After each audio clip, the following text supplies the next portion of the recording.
दोस्तों प्रेजेंटली दुनिया में 6.4 बिलियन डिवाइसेस है जो इंटरनेट से कनेक्टेड है किसी न किसी तरह से, और एक अनुमान के मुताबिक अगले 1 साल में इनका नंबर 3 गुना से भी ज़्यादा होने वाला है। मतलब कि हर एक आदमी, वर्ल्ड की पॉपुलेशन जितनी है, हर एक आदमी के पास कम से कम 3 डिवाइसेस हर एक आदमी के हिसाब से इनकी नंबर हो जाएगी, इंटरनेट से कनेक्टेड डिवाइसेस की नंबर हो जाएगी। और प्रेजेंटली जो इंफ्रास्ट्रक्चर है अपने पास वायरलेस इंटरनेट का, वो इन डिवाइसेस को, जो कि इंटरनेट ऑफ थिंग्स डिवाइसेस होंगी बेसिकली, उनको केटर करने के लिए काफ़ी नाकाफ़ी होगा। और इसकी वजह से पूरी इंडस्ट्री किसी अगली नई बिग चीज़ के बारे में सोच रही है, और बेसिकली 5G में सारी इंडस्ट्री को इसका सोल्यूशन दिख रहा है। और आज की इस वीडियो में इसी बात करेंगे। कम्युनिकेशन टेक्नोलॉजी का एवोल्यूशन शुरू हुआ तो 1990 के दशक के आसपास, जब 1G आया था, तब पूरा मुद्दा ये था कि कैसे दो वायरलेस डिवाइसेस के बीच में वॉइस कम्युनिकेशन पॉसिबल किया जा सके। तो सारा फोकस उस वक्त वॉइस कॉल्स पे हुआ करता था। उसके बाद second generation of wireless communication technology आया, यानी कि 2G आया, जहाँ पे आप वॉइस कॉल्स भी कर सकते थे और साथ में टेक्स्ट भी कर सकते थे। फिर थर्ड जनरेशन मतलब कि 3G आया, जिसमें आप वॉइस कॉल्स कर सकते थे, टेक्स्ट कर सकते थे और साथ ही साथ इंटरनेट भी ब्राउज कर सकते थे। मतलब मैं किसी से बात कर रहा हूँ और उसी साथ ही साथ मैं इंटरनेट भी ब्राउज कर सकता हूँ और किसी को टेक्स्ट भी कर सकता हूँ। इसके बाद 4G आया। 4G में बेसिकली 3G में जितनी भी चीज़ें इंट्रोड्यूस की गई थी उनको इम्प्रूव किया गया, मतलब कि डेटा कनेक्शन की स्पीड को इम्प्रूव करने की कोशिश की गई। और इस वक्त तक पूरी इंडस्ट्री, पूरी मोबाइल इंडस्ट्री इस बात पे फोकस कर रही है कि कैसे गीगाबिट इंटरनेट कनेक्शन आपको वायरलेस के जरिए डिलीवर किया जा सके। गीगाबिट इंटरनेट कनेक्शन दोस्तों बहुत ही बड़ी बात होगी कि आपको 1 Gbps से ऊपर की स्पीड अपने मोबाइल फ़ोन में देखने को मिल जाए वायरलेस कनेक्शन के जरिए, एक SIM card GSM based network के जरिए गीगाबिट इंटरनेट की स्पीड अगर आपको मिल जाए तो ये बहुत बड़ी बात होगी। और बेसिकली 4G के बाद पूरी इंडस्ट्री इसी चीज़ पे फोकस कर रही थी कि कैसे गीगाबिट इंटरनेट कनेक्शन डिलीवर किया जा सके वायरलेस फोन्स में, यानी कि वायरलेस ब्रॉडबैंड बेसिकली कॉन्सेप्ट ये था। तो 4G के बाद LTE आया, लॉन्ग टर्म एवोल्यूशन, जो 4G पे बेस्ड चीज़ों को इम्प्रूव कर रहा था। और बेसिकली इसके साथ ही वोल्ट प्रोटोकॉल को भी इंट्रोड्यूस किया गया, वॉइस ओवर LTE, जिससे वॉइस कॉल्स की क्वालिटी बहुत काफ़ी ज़्यादा इंप्रूव हो गई, डेटा कनेक्शन काफ़ी इंप्रूव हो गया LTE के बाद, काफ़ी स्टेबलाइज हो गई थी चीज़ें। इसके बाद अब बचा था जो वो सिर्फ ये था कि कैसे इंटरनेट की स्पीड को और ज़्यादा इंप्रूव किया जा सके LTE के भी आगे। तो जो 5G होगा बेसिकली उसमें जो जैसे जैसे जनरेशन, ये सारी जनरेशन जैसे जैसे बढ़ रही थी, 1G से 2G, 2G से 3G, 3G से 4G, वैसे वैसे ही जो वायरलेस जो रेडियो वेव आपको ट्रांसमिट की जाती है, वायरलेस रेडियो वेव ट्रांसमिट की जा रही है टावर के ज़रिए और आपके फ़ोन के ज़रिए, उसकी फ्रीक्वेंसी भी बढ़ती गई। और फ्रीक्वेंसी बढ़ने से एक नुकसान क्या होता है दोस्तों कि आपकी जो रेंज होती है, इफेक्टिव रेंज होती है, वो काफ़ी कम हो जाती है, क्योंकि कोई भी ऑब्जेक्ट, जैसे कि जो भी रेडियो वेव के बीच में, रेडियो वेव और जो आपका टावर है उसके बीच में जो भी ऑब्जेक्ट्स आएंगे, जैसे कि बिल्डिंग्स हो गए, आदमी हो गए, पेड़ वगैरह हो गए, इनसे जो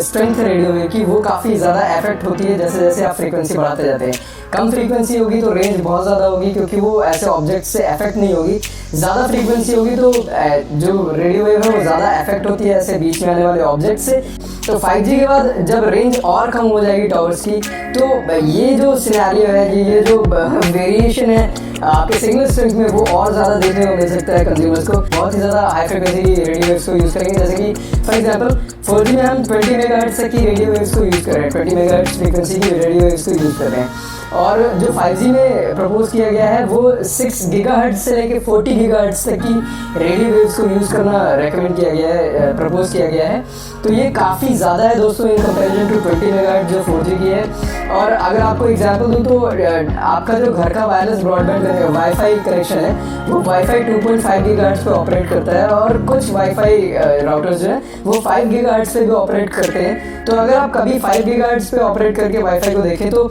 आपको जो थ्रूपुट मिलेगा वो श्योरली बहुत ज़्यादा मिलेगा, क्योंकि जब जैसे आप फ्रीक्वेंसी बढ़ाते हैं तो जो नंबर ऑफ डिवाइसेस हैं, क्योंकि नीचे वाली फ्रीक्वेंसीज पहले से ऑक्यूपाइड है, नीचे वाली फ्रीक्वेंसीज में बहुत सारा कम्युनिकेशन पहले से ही हो रहा है, तो जैसे ही आप फ्रीक्वेंसी बढ़ा देते हैं तो नंबर ऑफ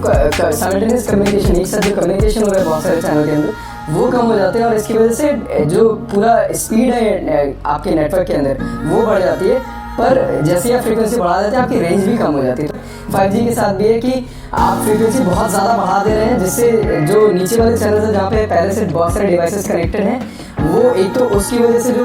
इंटरफेरेंस हो रहा है, जो उसकी वजह से क्रॉस टॉक हो रहा है चैनल के अंदर, वो नहीं होगा। और दूसरा आपकी रेंज थोड़ी कम हो जाएगी पर आपको इंटरनेट की स्पीड बहुत अच्छी मिलेगी। तो जो दो मेजर चैलेंजेस हैं अभी 5G रोल आउट के साथ, वो बेसिकली यही है कि फ्रीक्वेंसी जो 5G की वो बहुत ऊपर है, बहुत ही ज़्यादा है, जिसकी वजह से जो आपको इंफ्रास्ट्रक्चर लगाना होगा, जो टावर्स लगाने होंगे, नंबर ऑफ टावर्स बहुत ज़्यादा लगाने होंगे, आपको बहुत सारे टावर्स लगाने होंगे एक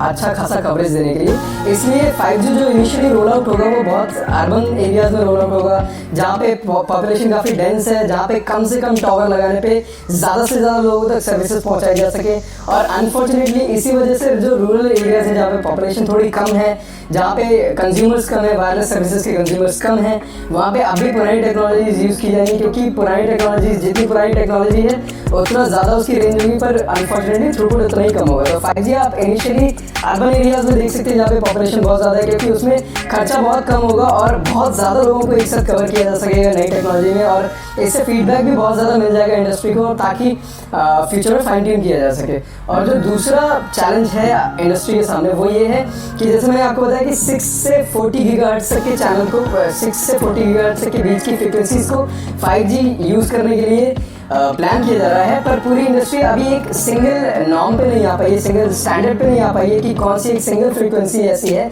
जो यूज़ करेगी पूरी इंडस्ट्री। तो ऐसे में ये हो सकता है कि वोडाफोन 6 गीगाहर्ट्ज़ पे रोल आउट कर रहा है, एयरटेल 10 गीगाहर्ट्ज़ पे रोल आउट कर रहा है, जियो अपना 15 गीगाहर्ट्ज़ पे रोल आउट कर रहा है। ऐसे में जो मोबाइल मैन्युफैक्चरर्स हैं, जो इक्विपमेंट मैन्युफैक्चरर्स हैं, जो आपके फ़ोन मैन्युफैक्चरर्स हैं, उनको मल्टीपल कंपोनेंट्स लगाने पड़ेंगे अपने डिवाइसेस में, जो अलग अलग इस तरह की अलग अलग फ्रीक्वेंसीज पे ऑपरेट करें, ताकि इन तीनों ऑपरेटर्स पे वो कवर कर सके कवरेज को। तो अभी इंडस्ट्री के सामने दो ही चैलेंजेस हैं, पहला तो बहुत ज़्यादा फ्रीक्वेंसी, जिसकी वजह से नंबर ऑफ टावर्स बहुत ज़्यादा लगाने पड़ेंगे, और दूसरा एक पर्टिकुलर फ्रीक्वेंसी, स्टैंडर्ड फ्रीक्वेंसी पे पूरी इंडस्ट्री अभी नहीं आ पाई है। एम कर रही है इंडस्ट्री वो है कि आपको गीगाबिट इंटरनेट कनेक्शन प्रोवाइड किया जाए वायरलेस सर्विसेज के अंदर। अब इसका मतलब ये है कि आपको ज़्यादा से मैक्सिमम 20 Gbps तक की डाउनलोड स्पीड देख सकती है अपने फ़ोन में, 10 Gbps तक की अपलोड स्पीड देख सकती है 5G के बाद। और आप में से जो भी लोग मोबाइल फ़ोन में गेम खेलते हैं उनको ये पता होगा कि लेटेंसी बहुत ज़्यादा इंपॉर्टेंट होती है, जो मिली सेकेंड्स में नापी जाती है, और 5G में बेसिकली एम किया जाएगा कि एटलीस्ट 4 मिली सेकेंड्स तक की लेटेंसी ऑफर की जा सके, और जो हाई थ्रूपुट 5G कनेक्शंस होगा उनमें लेटेंसी 1 मिली सेकेंड्स तक की भी हो सकती है। तो ये काफ़ी एक्साइटिंग है, अपने आप में ये काफ़ी एक्साइटिंग है, क्योंकि वायरलेस ब्रॉडबैंड की तरह 5G काफ़ी पॉपुलर हो जाएगा। पर मुझे नहीं लगता कि वायरलेस ब्रॉडबैंड की तरह ये एक्चुअल घर वाले ब्रॉडबैंड को कभी रिप्लेस कर पाएगा, क्योंकि कंपनीज ने पहले ही ऑप्टिकल फाइबर कनेक्शंस में बहुत सारा पैसा इन्वेस्ट किया है, और वो इतनी जल्दी इसको रिप्लेस नहीं करेंगे। और दूसरी बात, 5G अभी काफ़ी नया है, इसका रोल आउट भी इंडिया में लगभग अभी नेक्स्ट ईयर से शुरू होगा। तो अभी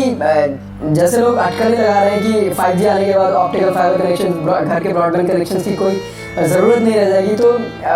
ज़रूरत रह जाएगी, क्योंकि वायरलेस कनेक्शंस ऑब्वियसली